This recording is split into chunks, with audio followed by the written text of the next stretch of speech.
and there was one guy who was sort of leading the discussion, and he was talking about how Orthodoxy was different from Catholicism, right? And being a history nerd, like I knew about, the Byzantine Empire and like the Greek Church and everything, but I had sort of in my mind sort of put it in the same category as Catholicism, something that kind of just got absorbed a long time ago when the empire went away, became part of the Catholic Church or something like that. And I didn't realize there was a big difference in theology between that and Catholicism. So I wanted to listen in, and 5 minutes turned into 45 minutes, and then I started asking him questions. And his answers really stuck out to me because, like I said, I grew up in the church. My mom was a devout Catholic before she was Protestant. So I thought that I knew everything there was to know about the Western Church, I guess. This is what I call it now. But he was saying these things that I'd never thought about before.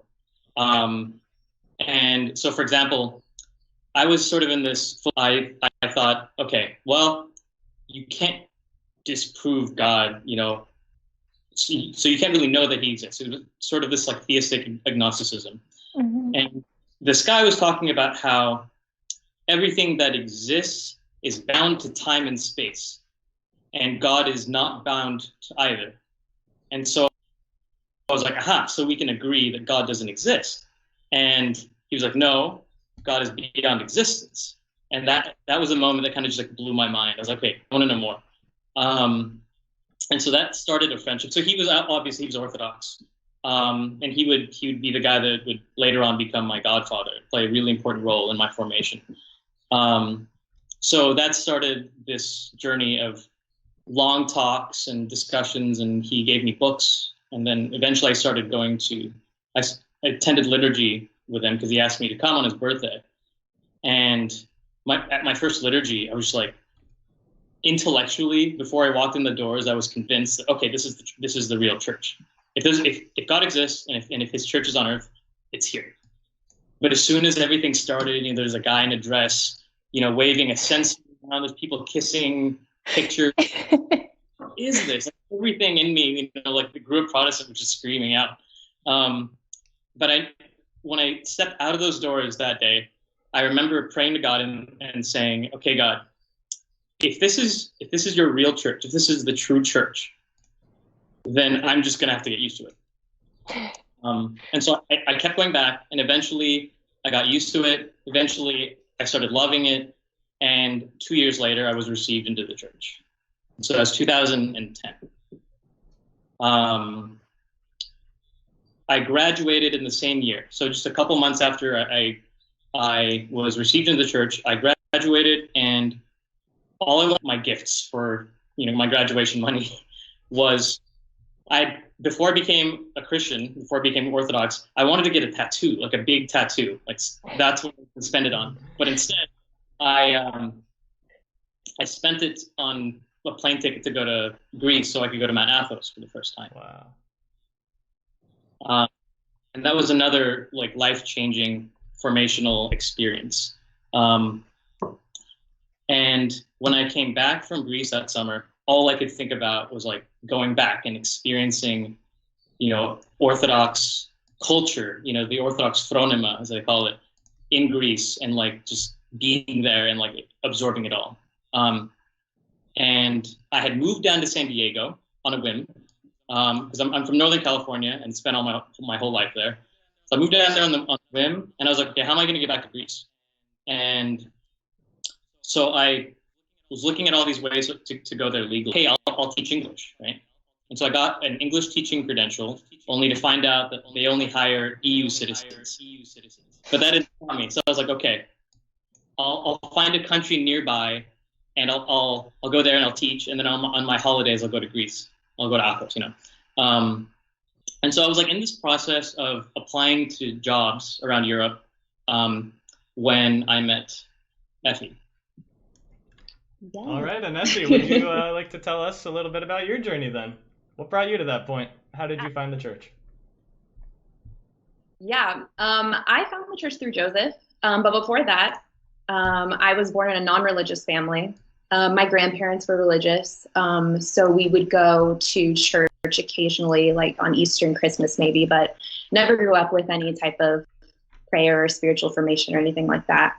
And in high school, I became a Protestant, just non-denominational, going to it was like a mega church I was going to through this guy and he was Mexican and his entire family spoke Spanish, and they were all very, very active in the church. So for I want to say my first 3 years, we were together for about that time. For my first 3 years, I went to church in Spanish.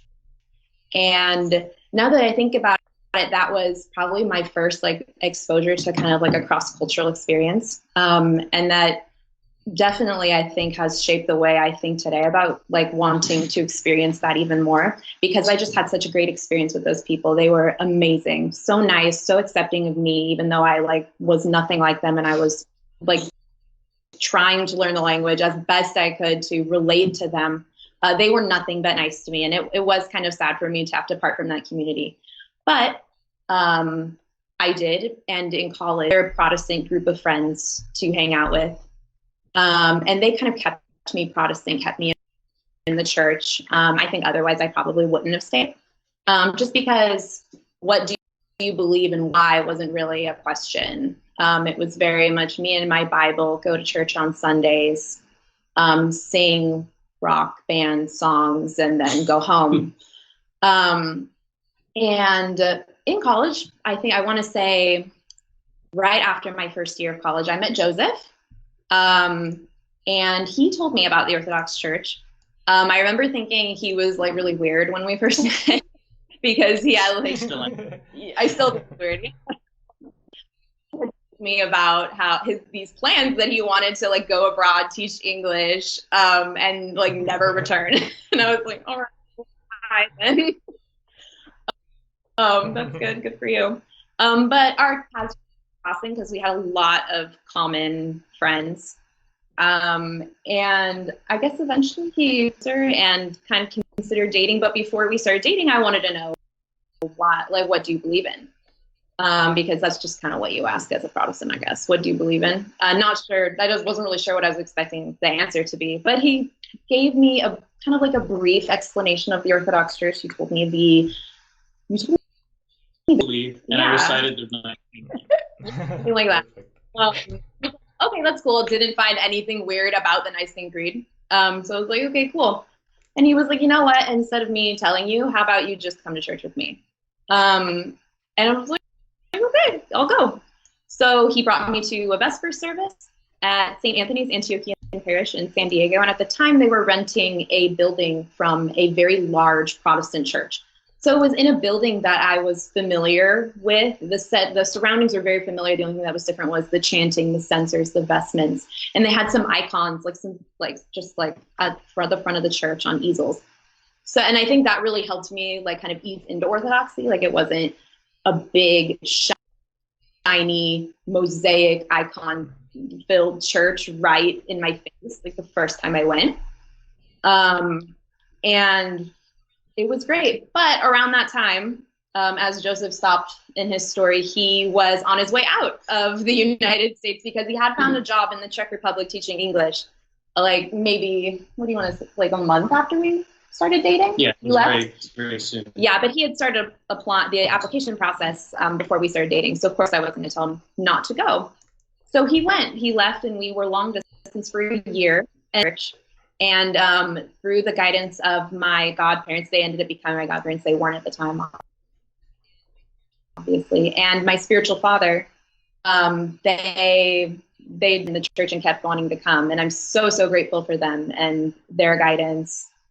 And I don't know if I would have stayed if it weren't for influences like that, people who were showing a genuine interest in me and how I was doing and making sure that I got to church anytime I wanted to, even though they lived an hour plus away from me at the time.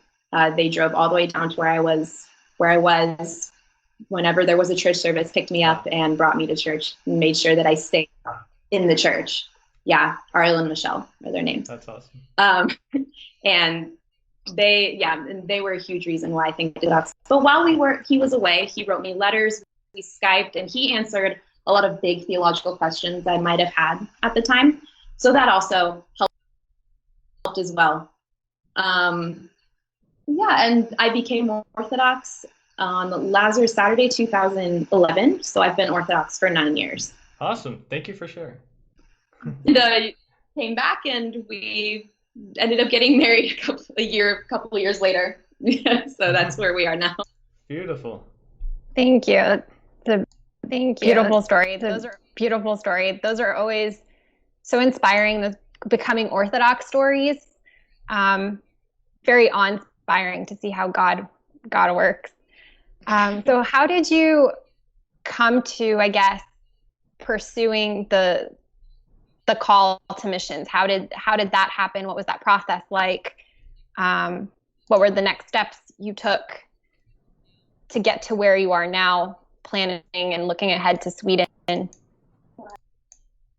Okay, so I think I talked about a big driving force for me is wanting to go back to Greece and to absorb Orthodox culture and everything. And I think in a nutshell, that epitomizes what my first few years in Orthodoxy was. I was like a sponge. I just wanted to take in everything. And I don't think I was giving anything back, really. Right? And I didn't really see myself in any sort of, leadership position. For me, or a pastor was the guy who gets up there after the band comes off and then he gives a 45-minute sermon and the band comes back and that's it. Right? I was I'm not that guy. But, becoming Orthodox, it's a bit different, right? And I guess it was my year in the Czech Republic where I really started thinking about what I could give back. I was given, the greatest gift, the most precious pearl, right?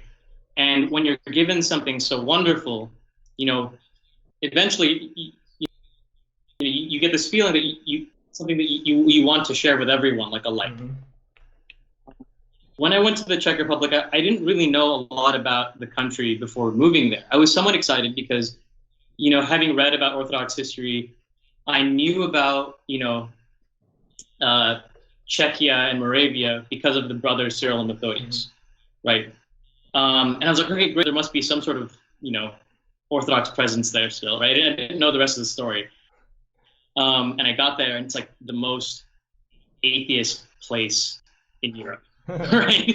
And there are churches all around you, but hardly any of them are Orthodox, and the ones that aren't Orthodox are empty museums. Yeah. And I was just on one hand awe-inspired by the love people had to put so much money and talent into building these things, and at the same time the fact that they're empty. Yeah. Right. So when I got back, I had this in my mind. I was those places need to be refilled. What if OCMC went to Western Europe or something. And I was I don't, they're probably not going to do that. It's right. People have never heard the gospel before. That's the focus. And so, I kind of, stayed in there in the back of my mind, but I didn't really pursue it much further. And once we got back and we were, in the same parish and we had the same father confessor, he started sort of encouraging us, towards, well, what can you give back to the church? What sort of ministry can you offer? And he gave us books, and one of those books was Lynette's Hope. Yeah. Which is about the church in Albania, right? Because he knew that I was to, an atheist country and everything, and also having been under the communist yoke. And in reading that, I was more encouraged, because Albania, the Czech Republic also has Orthodox roots, they're both countries that have had deep Orthodox roots, and then, over the course of time, because of many different things, it diminished, right? Mm-hmm. What Bishop Anastasios did there was very, there's no other word to explain it except, miraculous. The rebirth of the church, the resurrection of the church there. And there's no reason that we can't see that same thing, in Western Europe. And so I guess another thing that happened was, as we were dating, I don't know if it was like very close to us being engaged, I think. We met the Ritzis, Father Stephanos and Alexandria Ritzi. Close to us being married, definitely. Yeah, okay, so we were already engaged. At an MC event, basically what we're doing now, they had a missions walk, and afterwards and interact with the missionaries. Mm-hmm. We met them, we became friends, and we kept in touch. And as it got closer to our wedding, so what we wanted was to kind of keep the wedding a bit smaller. Put some money towards a honeymoon, because I wanted her to experience Greece as well, and Orthodoxy in its sort of natural climate. And when we told the Ritzis that we were planning on going to Greece, we were like, Albania is just right next door. It's like a bus. You should come visit us. And we were like, we should go visit you. And so we did. We climbed onto a bus at 9:30 p.m. and then climbed out of that bus at 5 a.m. and time picked us up, which is kind of scary at the time, because you don't understand language. You stop at the border twice. Mm-hmm. We're yelling at for lunch. Anyway, it was a really great experience and an opportunity for us to see what missionaries actually do, what's really like there out in the field. Do you want me to talk about? Yeah, sorry. I was looking at the table. No. Great.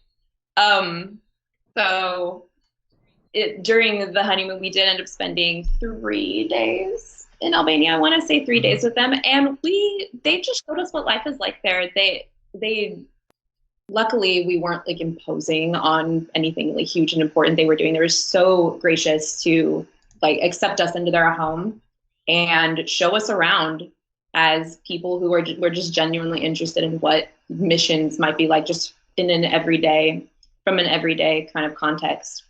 And that was, I think, a super unique experience that we had, because before we even thought about doing a short-term missions trip or anything officially affiliated with OCMC, we were able to go there and just see firsthand, meet people firsthand in a very organic setting, make friends with people, talk with them, see what life is like there. And it was such an awesome experience for us. And it really solidified in us, okay, we should start this process of seeing what OCMC has to offer. So I think that was the time that we did, right?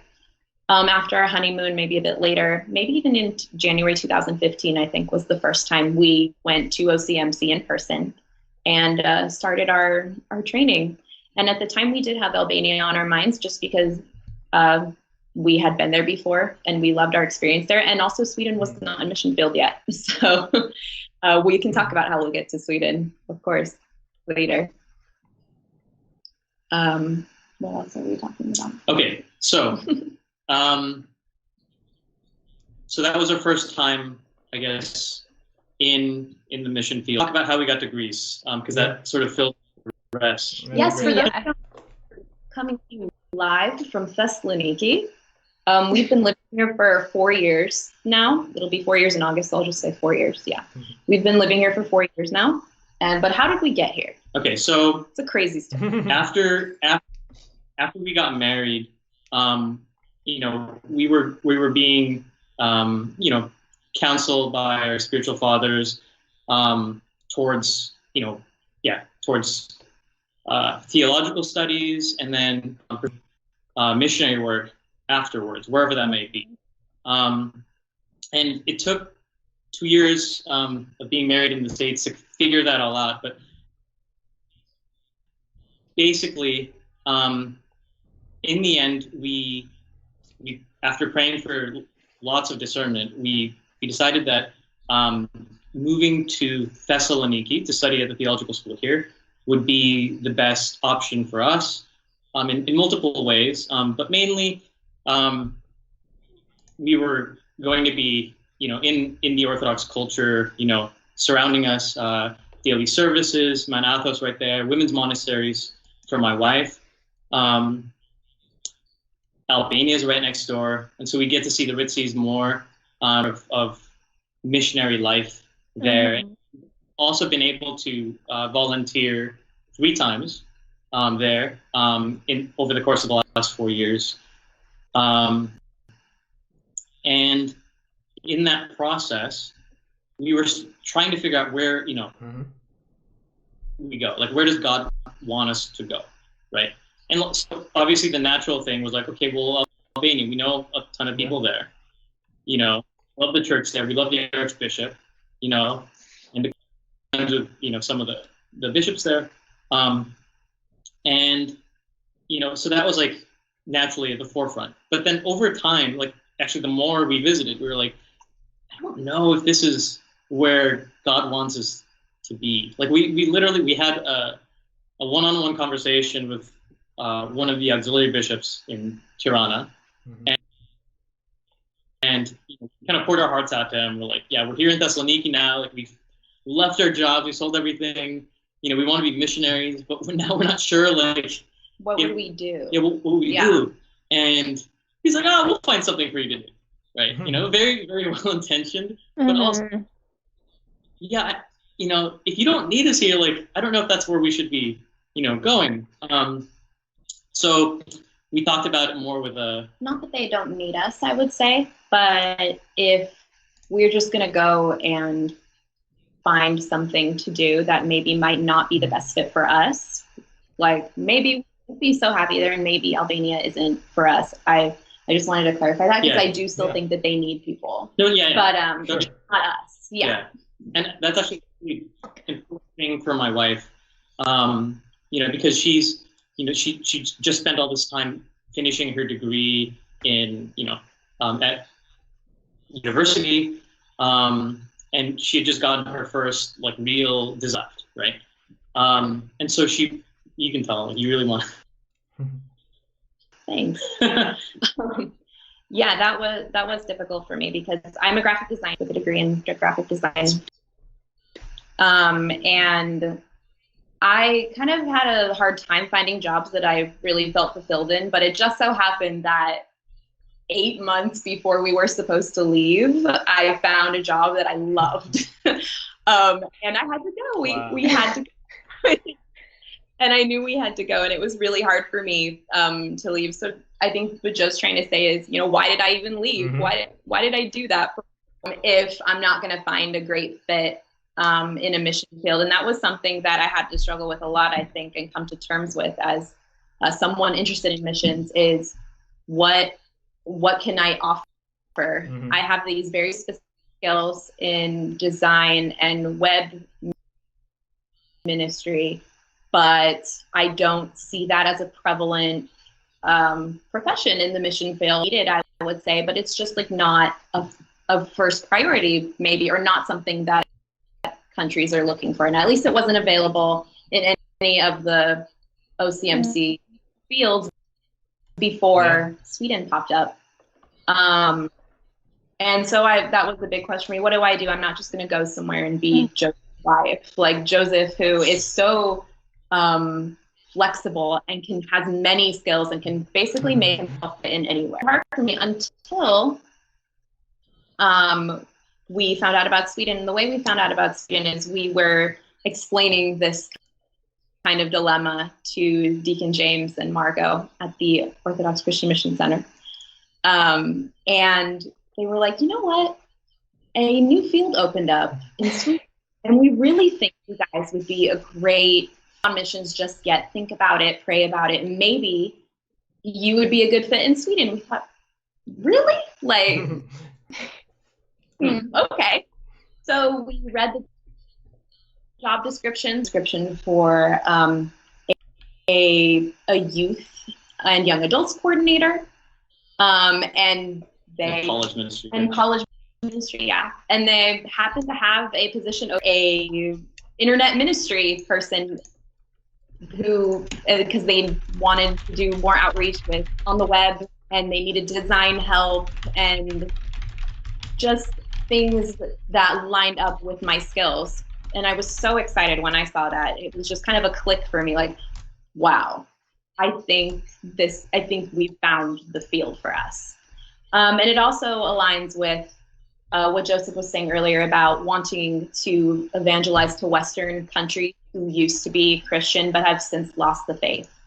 So that was also very exciting, and kind of God's way of showing us that this is the field for us. And that was so exciting. So we followed through with it, and like shortly after we sent in our sort of resumes and our applications in for that particular opening, I got on the phone. I got a call from His Eminence Metropolitan Cleopas, and he said that he was going to be in Greece in a few weeks, and he's like, I wonder if we. And, convenient. Yeah, sure. Like, and he's going to be in a suburb of Thessaloniki. So we ended up meeting him there. He was on a tour with the relics of Saint Nectarios, and so we ended up spending 2 days sort of hanging out with him. Just some more like laid back touring around holy sites days or times, and then some more formal interview type sit down things. And that turned into the following June we went on an exploratory trip, like the first OCMC short-term mission trip to Sweden, along with 2 other missionary candidates. And we spent a whole week there at the cathedral, getting to know him better, their situation better, and really seeing like how we, with our particular skills and backgrounds and personalities can fit in to what they need in that metropolis. And so that's where Effy met Elaine. I did too. Yeah, one of those other candidates who came was Elaine, who is now also in pre-mission field faith. And she and I will be working together in the internet ministry. And it was really exciting to meet her, be really well. And we have complementary personalities, and I felt that she and I could really do some great things together. That's great. So really exciting, like just knowing, okay, I will be working with someone who I think I could really like and really enjoy working with. That was also really great. Just so many things happened all at once. I guess we're saying that solidified what Sweden was for us. Yeah.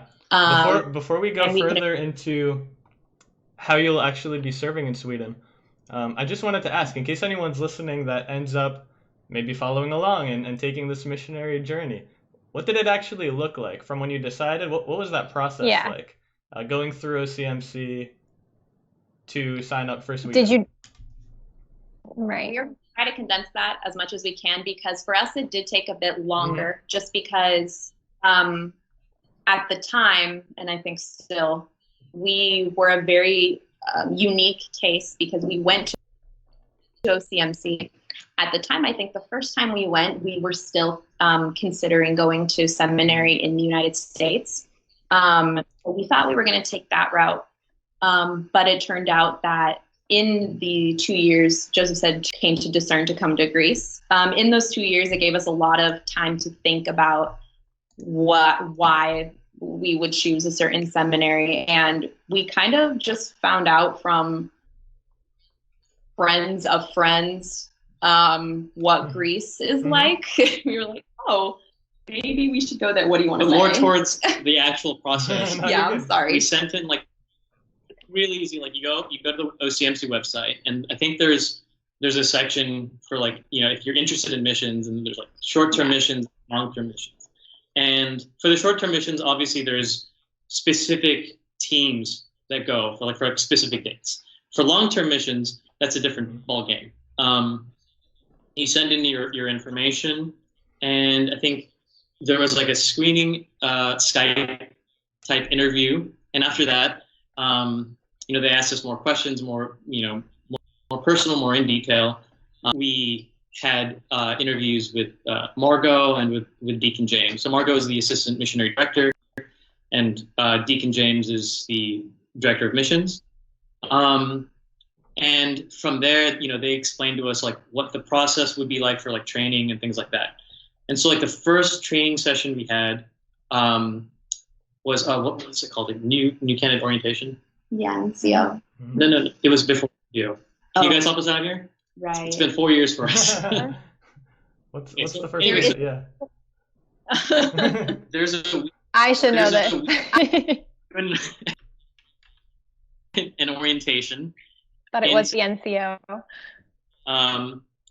And they kind of go through even where you meet everyone that it's not. I think a lot of people when they think about missions, they think of just like the missionaries in the field, but like there's a whole team, and not just the team. Like there's a whole team, specialists that work there at the mission center to make sure that everything goes well and everyone is well taken care of. And of course the networks of supporters. So we met everyone. I think we interviewed like with everyone for a weekend. They showed us around St. Augustine and everything. It was really nice. And then 2 years later, when we were about to move to Greece, we actually bought our tickets so that we would go through Jacksonville to Greece, right?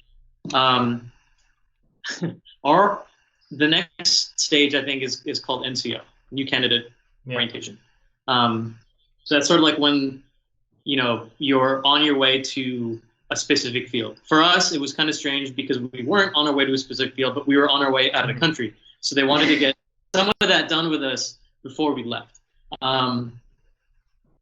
And so that is, I think, where we took like personality tests, psychological testing. Yeah, psych evaluation. Like evaluation, just to make sure that we're not like psychopaths. Anyway, and they gave us like a list of books to read, all having to do with different aspects of missions, and we had to write a paper, not a long paper, like a one-page paper, like a reflection on read each of the books, which is actually really useful, really helpful. So that was a reading list, and actually once we got selected for Sweden, things kind of just sped up from there. I'm not sure we like finished all of the books, but okay. After that, there has to be there's a board meeting where they officially approve you, and that's that. All right. Well, thank you for sharing. And now you're on your way. Now I just. It's interesting. It's interesting how. Oh, I'm sorry. I was going to comment. It's interesting how Effy, before you left for Greece, you had this perfect job that you loved, and you were so sad to leave it. This time of, I guess, getting a taste of what Joseph got before, just living in another country and a pre-taste to missions, and then God opened like an even bigger door to a position that you're gonna, love and you're gonna do for Him, and not, it's not just any job. So yeah, and that's powerful. That must have been kind of a scary transition to leave behind this new job that you had. Now I don't know how it felt on your end. I know for me in some of those experiences, kind of going out on a limb, but suddenly you feel God around you, and He starts like throwing things together in a way. I don't know if you felt that, and maybe what were some of the blessings along that journey? Absolutely. When we first came out here, as we heard earlier in our story, Joe has a lot of experience with living abroad and away from home. I mean, before we got married, and our whole marriage while we were in the United States. He lived in San Diego, which is my home base, where I'm from, where my family is. So he has a lot of experience not being close to his immediate family and living alone, especially in a foreign country. And I have had zero experience. Before moving to Greece, I hadn't moved anywhere. Was born and raised in San Diego, stayed in San Diego for college, got married in San Diego, and lived there right up until we went to Greece. And I definitely underestimated how difficult it would be moving out. And yeah, it was hard leaving that job that I really liked. But it wasn't the job that I missed when I came out here. It was my family and familiarity, and just not knowing what was going to happen next. It seemed like all the time. So difficult for me. And being homesick during the holidays is real. That was my first kind of, okay, wow. Like, it kind of hit me really hard all at once. Like, because we moved to Greece in August. So November, Thanksgiving was the next holiday. So that's only like a couple months after we had gotten there. And I was like, wow, I feel so alone. And it was so difficult for me. I want to say that Joe was pretty comfortable when we first got there, though. So he helped me through it a lot. It really taught us how to really rely on each other at first. Really very, like, just think about what you really are grateful for. And I was really grateful for Joseph being there to support me. Grateful for modern technology, grateful for FaceTime to be able to. Oh, yeah. But of course, it's not doesn't completely eradicate your loneliness. And there were some more bumps along the way, of course, living here as paperwork goes and bureaucracy. That is probably the hardest thing anybody moving to another country will face. And it's the last thing you think about when you move to another country. Everyday things will be, and how difficult it actually is to become a legal resident in another country. Sure. Especially in a place like Greece, where they had a financial crisis and already can't really handle just a bunch of people moving here for like no reason. And they're very strict on who they give residence permits to. Joseph was definitely going to become a student, but there's no wife of a student visa. Like there is in European countries. So having to figure that out for myself, there was definitely a moment where we thought I was going to get deported. Wow. Just because oh gosh, wrong with paperwork one year. But that moment, especially, I think, where we just thought the only thing we can do right now is pray. Yeah. We prayed to God and we asked the Theotokos for her intercessions. And that, I would say, was definitely a moment when a miracle happened for us. And it turns out that they made like a special exception for my paper. Incredible. To meet the permit anyway. And that year on, and then from that year on, sorry, you have to renew every year. So that's what happens. That's amazing. Certainty. So you're like, am I going to get denied? Am I not going to get denied? But from that moment when we were, that miracle happened for us, we just were like, okay, God wants us here for a reason. And that is us right now. Yeah, absolutely. Mm-hmm. So, yeah. Sorry. Go. No, No, go ahead. Oh yeah, sure. It's just incredible to think about. You've gone through so much and done so much growing and so much, such a spiritual adventure, and you're not even on the actual mission field yet. You're still at pre-field and all that to bring you up to being ready to go out. But now I want to move on to that. So what's your time frame look like? When do you intend to get to Sweden finally, and what are you going to be doing there? Well, we need to be out of Greece by November. That's when our residence permit is going out. So as far as like practical like time frame goes, like I think that's our like hard time frame. We would like to deploy by like September, October. Okay. And so right now we're in the support raising phase. we need to raise enough funds for us to live off of in Sweden and for our ministry. And that's actually what we were planning on starting to do, like, I guess full throttle as soon as like the COVID thing hit. Yeah. I was like, okay, I'm gonna finish my thesis, and then afterwards, like every other spare minute of the day, like we're gonna do, put towards support raising and getting our name out there and everything. But the university closed, like all this extra uncertainty came, and like we weren't sure like when we could buy our plane tickets home so we could do our support raising tour. I still actually don't know. To defend my thesis before we leave, and so I have to get that date before we can figure out our America dates. Yeah. We'll say.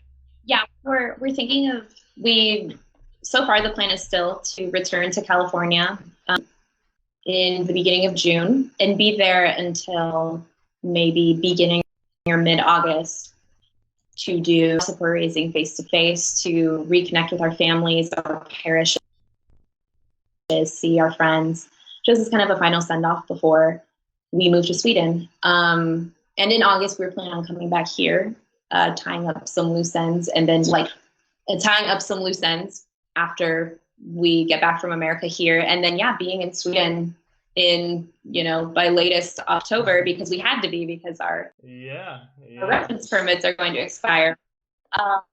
And hopefully but it all depends. It's all in God's hands. This is another time where we really are having to rely on God, and we should have learned by now, but of course. Yeah. We're like the Israelites in the Old Testament, like every few years, he's just got to remind us who's boss. Exactly. It's a lifelong lesson. So what are we going to be doing in Sweden? Okay. So, last year when we were in Stockholm for the exploratory trip, it kind of filled out a little bit more like what we're actually going to be doing there. And I think Effy mentioned how it's going to be an internet ministries department, right? So multiple people doing the jobs.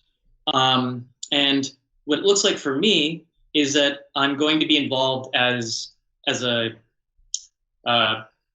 pastoral assistant at the cathedral there in Stockholm, and basically be a candidate clergyman whenever His Eminence sees fit that I get ordained.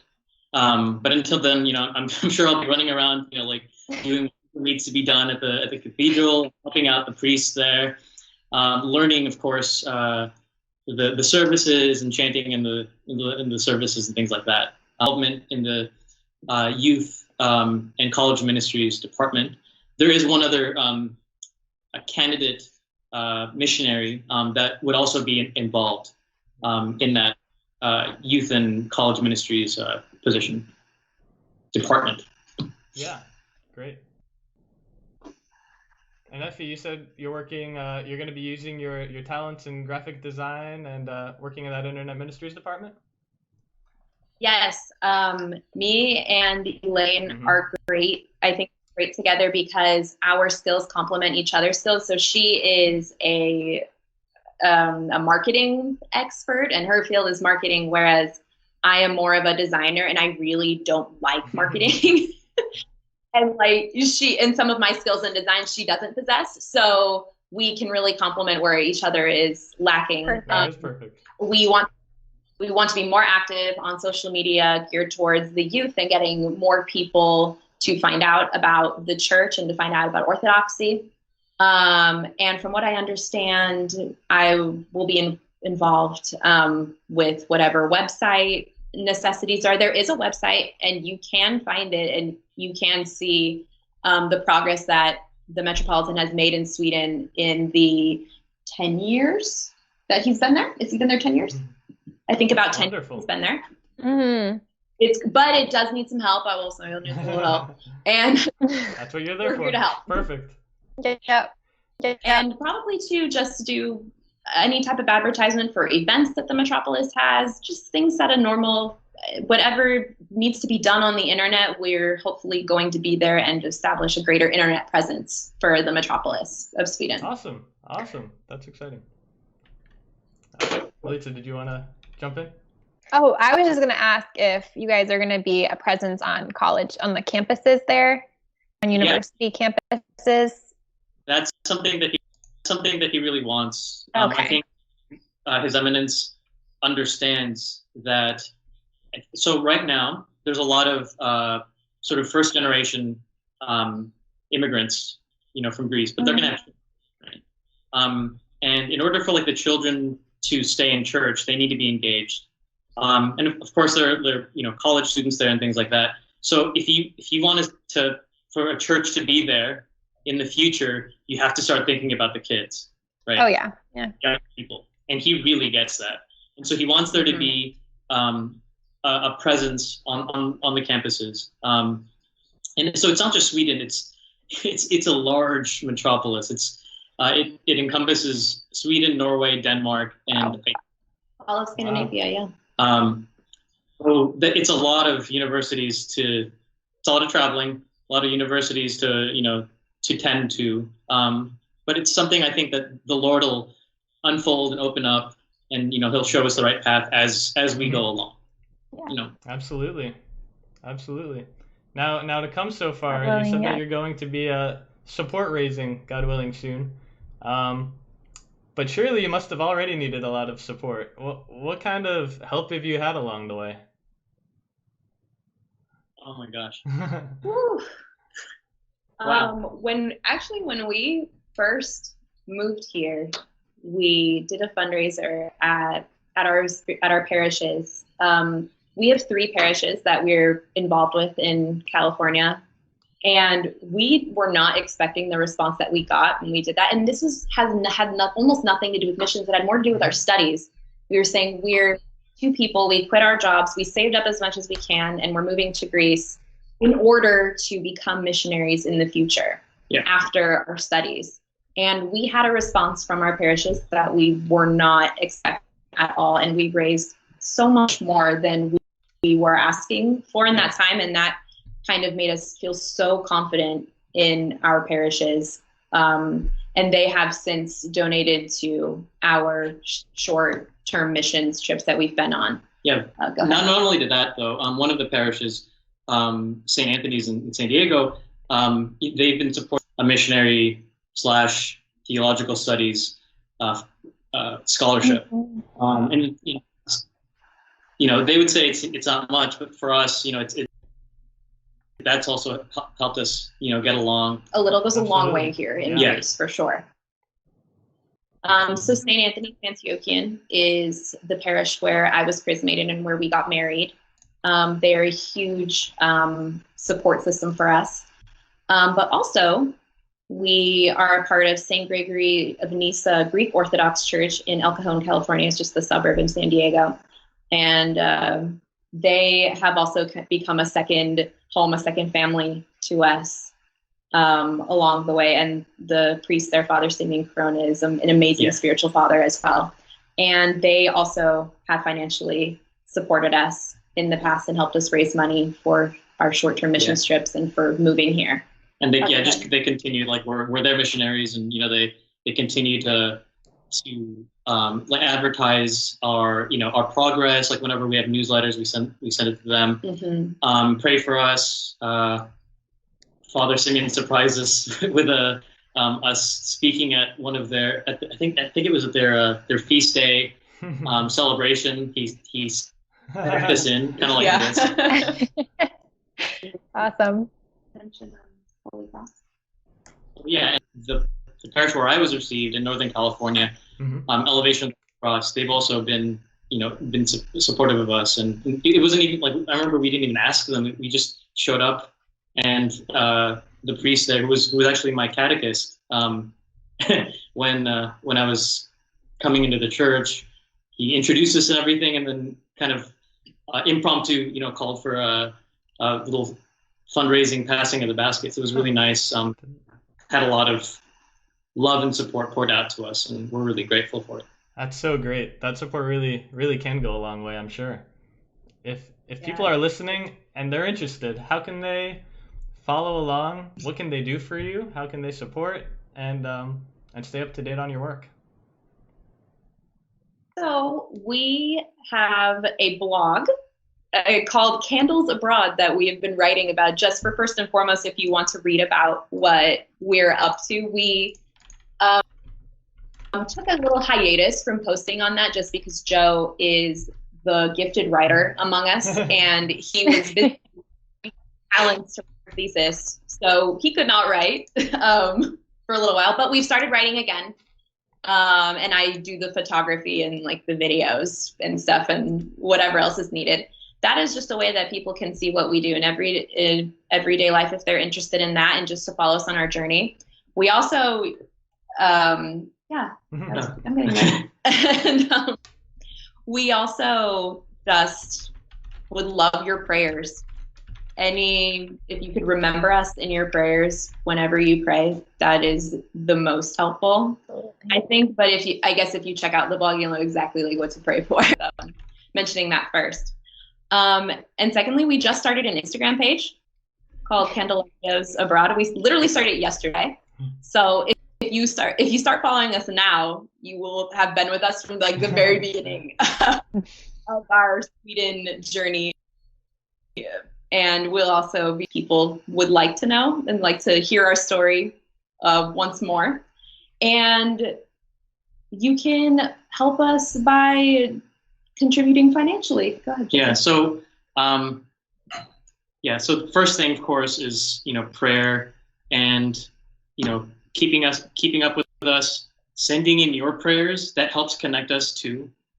Yes, we love giving names to Saint Demetrius's relics. And Saint Gregory Palamas. And Saint Gregory Palamas. Yes, good to know. To those saints who have been able to work miracles here. And if you're moved to support us financially, and also this is being a partner in an unfolding story there in the north of Europe and Scandinavia, bringing the light back into the darkness, right? If you'd like to be, part of that in a more active way, you can support us financially, and you can do that through the OCMC website. Mm-hmm. We have a profile there, and also a donations page. The most helpful thing, even if it's just a small amount, would be like a monthly contribution. That really helps cement us together and helps you feel that you're contributing to an unfolding story, you're helping put bricks up on that building, right? And then you can see it as it grows. Absolutely. Those are some great ways to get involved. Thank you. Now, before we wrap up, because we're at about an hour here, do you have any final thoughts? Anything else you'd like to say to everyone out there watching? Thank you. Just thank you for taking the time to listen to us. And thank you to you guys for featuring us and helping us stay connected during this time of isolation. Thank you. And just a message of hope there. I'd like to encourage everyone during this time. It was really hard for us. We're already separated from our families and everything, an ocean and a continent away, and then to have a social isolation thing. We know how hard it is, and we're praying for you. We're there, with you, especially if you've got family, who have been affected by this, and anyone working, on the front lines or who have contracted we're praying for you, and we know that there is a light at the end of the tunnel, and Christ is risen. So his resurrection gives us all hope. Beautiful. Maybe one final question then, just before we wrap up, because now I don't think we've gotten any questions from our viewers, which is okay, but if they think of one, please send it on in. but sort of one question that came up actually. How did you spend this Pascha? I think that was an interesting time for all of us around the world. Yes. Staying at home or doing Yes. reader services or streaming. What was that like for you? Yes. So in Greece, because it's an Orthodox country, the authorities knew that if they didn't impose some extra strict measures, that people would still celebrate. So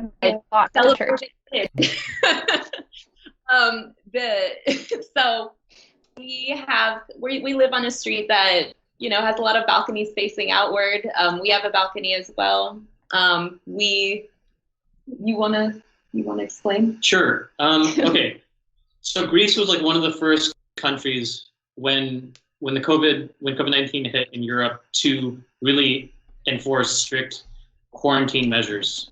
And because of that, I think they're doing Mediterranean peoples to like stay in their house, especially since the weather's good. So I give a lot of credit to the Prime Minister of Greece and for the Greek people for actually listening and staying in their home and fighting the virus and flattening the curve. So things were getting better, the weather was getting better, and as Pascha came along, they wanted to make sure people kept this up.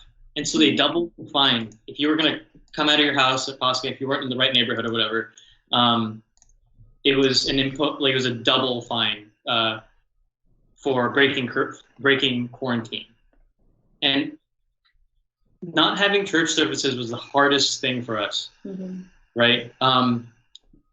Here we're used to going to church, on a daily basis, seeing, having company. And Pascha was like something we were really looking forward to. We'd hoped that the measures would have been lifted by Holy Week. But as it drew near, we found out that no, it was going to be until the end of April that we're going to have quarantine. Yeah. And so, we can't not have Pascha. So every year since we've been in this apartment, I think, we've hosted, so it's perfect for hosting gatherings. We've had a Pascha Day party, right? We get together, we feast together, we sing, and then afterwards we all walk down to the church. We have Agape Vespers, and then we sort of end the night. But this, it was looking like we weren't going to have any of that. And I was like, no, we have to have something, right? It can't just be us in front of a screen at midnight saying Christ has risen to each other, right? And don't get me wrong, I'm very grateful that there's streaming services. I'm very grateful that I have someone to say Christ has risen to and roll right here. But I didn't want it to just be that, So we contacted a few friends, small intimate group, and we, some of us put together a Pascha reader service. And coming from America, we sort of get all the different traditions and all the melodies and everything. Here in Greece, you only get visiting chant, which is wonderful.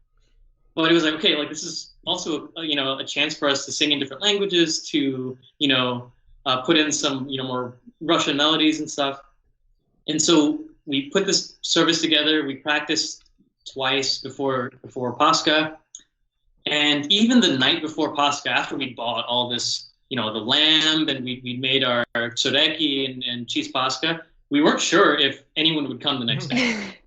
But everyone showed up, and it was an intimate gathering, and our voices aren't perfect, but it was very sweet considering, the darkness of the quarantine and everything we'd all just been through. It's a little bit of light. Yeah, absolutely. So we were able to have the service together, say Christ is risen, eat together. When dusk came, we did the Agape Vespers. We read the different gospel readings in our different languages. I think we had 5 languages. Wow. 5 different, we national friend community here. And so it was wonderful. I'm very thankful. That is wonderful. You really feel the connection to the early Christians having to get creative like that in a way. That's what it reminds me of. Yeah. So. Yeah, exactly. The catacomb church. Yeah. Yeah. Okay. Well then, if no other questions have come in, I think we might as well start wrapping it up. you mentioned a few times everything that's going on and affected by the coronavirus. So I think we have a prayer for it, if you wouldn't mind reading that for all of us. In the name of the Father, and the Son, and the Holy Spirit. Amen. O God Almighty, Lord of heaven and earth, and of all creation visible and invisible, in your goodness look down upon thy people, gathered in your name, and be our helper and defender in this day of affliction. You know your weakness, and you hear our cry in repentance and contrition of heart. O Lord, who loves humanity, deliver us from the growing threats of the coronavirus. Send down your angel to watch over us and protect us. We ask that you would slow the spread of the virus and help us to do what we can to slow its spread. Grant health, recovery, protection, and encouragement to those suffering from its effects, whether physically, emotionally, financially, or in any other way. Guide the hands of the physicians, healthcare workers, and all those who continue to serve your people in the face of this threat. And preserve us all, O Lord, that we may continue to serve you in peace and glorify your most honorable and majestic name, of the Father, and of the Son, and the Holy Spirit, now and ever, unto the ages of ages. Amen. Amen. Thank you so much, Josef and Effy, Thank for you. joining us for this, our very first OCMC live interview. And thank you so much to everyone that's watching to our first episode.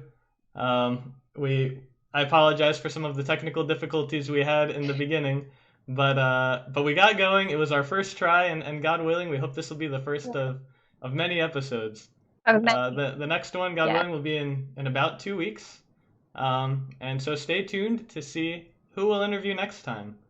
But that said, again, we really do believe that in this time of social isolation, it is more important now than ever to stay connected and to come together, and to support one another. And I think we do have a lot we can learn from our missionaries. And likewise, they can't do it without our help. So thank you for tuning in, for helping us to follow Christ's Great Commission to go and make disciples of all nations. If you'd like to follow the Candelarios' journey, again, you can go to their website, candlesabroad.wordpress.com. They have an Instagram, Candelarios Abroad. And if you want to learn more about OCMC, or even feel moved by this to perhaps explore going on a mission team, or even serving as a missionary, visit us at ocmc.org. You can send us an email at missions@ocmc.org. And you can also talk to us right here on Facebook. Send us a message and we'll be happy to help you in any way that we can. Again, next episode is in 2 weeks, so we'll see you then. Christ is risen.